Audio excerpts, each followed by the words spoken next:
पिछली बार मैं आप लोगों से जुपिटर और केतु के बारे में कुछ शेयर की थी।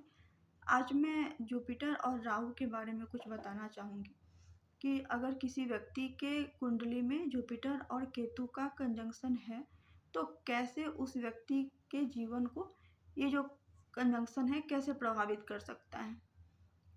तो बहुत सारे लोगों को बोलते हुए आप लोगों ने सुना होगा कि गुरु चांडाल योग, गुरु चांडाल योग। तो गुरु चांडाल योग क्या होता है? तो गुरु चांडाल योग कुछ और नहीं, जुपिटर और राहु के जो कंजंक्शन है उसी को गुरु चांडाल योग बोलते हैं। तो गुरु चांडाल योग एक ऐसा योग है या फिर ऐसा एक जुपिटर और राहु का कंजंक्शन है कि व्यक्ति को आबाद भी कर सकता है और बर्बाद भी कर सकता है। अब इसके पीछे का कारण क्या है कि किसी को आबाद कर सकता है और किसी को बर्बाद कर सकता है। तो इसके पीछे का यही कारण है कि अगर व्यक्ति जुपिटर और राहु राहु का जो कारक है और जुपिटर का जो कारक है, इन दोनों के हिसाब से अगर वो काम करता है, इन दोनों को जो अगर वो सेटिस्फाइड करता है, तब तो वो बहुत आगे जाएगा, मतलब वो आबाद है, उसको कोई दिक्कत नहीं आने वाला है। और दूसरी तरफ अगर व्यक्ति राहु या जुपिटर नहीं सेटिस्फाइड करता है दोनों को, अगर इस योग को नहीं सेटिस्फाइड करता है, तो फिर उसके साथ बहुत परेशानी होने वाली है ज़िंदगी में। तो अब हम ये देखेंगे कि कैसे इस चीज़ को ठीक कर सकते हैं। तो यहाँ पे ये है कि जुपिटर जो है वो ज्ञान का कारक है और राहु जो है वो विदेश का कारक है। राहु जो है वो आपके ग्रैंडफादर का कारक है। राहु जो है वो नेटवर्किंग, सोशल मीडिया, शैडो का मतलब है कि जो फिल्म क्षेत्र है, पर्दा के जो पीछे जो भी मतलब काम है वो सब राहु का है। वो काम केतु का नहीं है, वो सारा काम राहु का है।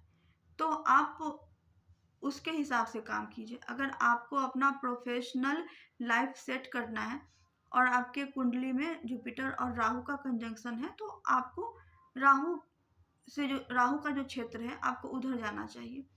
और दूसरी बात ये है कि राहु और जुपिटर ये अलग चीज़ है और जुपिटर और राहु ये अलग चीज़ है। तो अभी जो मैं बता रही हूँ वो जुपिटर और राहु है, ठीक है। तो जुपिटर राहु के केस में क्या होता है कि व्यक्ति को तो या तो व्यक्ति जो राहु का कारक है उसके हिसाब से काम करे, अपना प्रोफेशन सेट करे। और दूसरी बात ये है कि व्यक्ति का जो जन्म भूमि है, जहाँ पैदा लिया है, उसको छोड़ना पड़ेगा।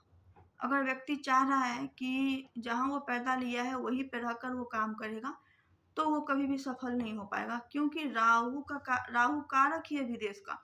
अब यहाँ पे विदेश का मतलब मैं आप लोगों से ये बताना चाहूँगी कि विदेश का मतलब ये नहीं है कि आप इंडिया से बाहर जाएंगे तभी सक्सेस होंगे। विदेश का मतलब ये है कि आपका कल्चर अलग होना चाहिए।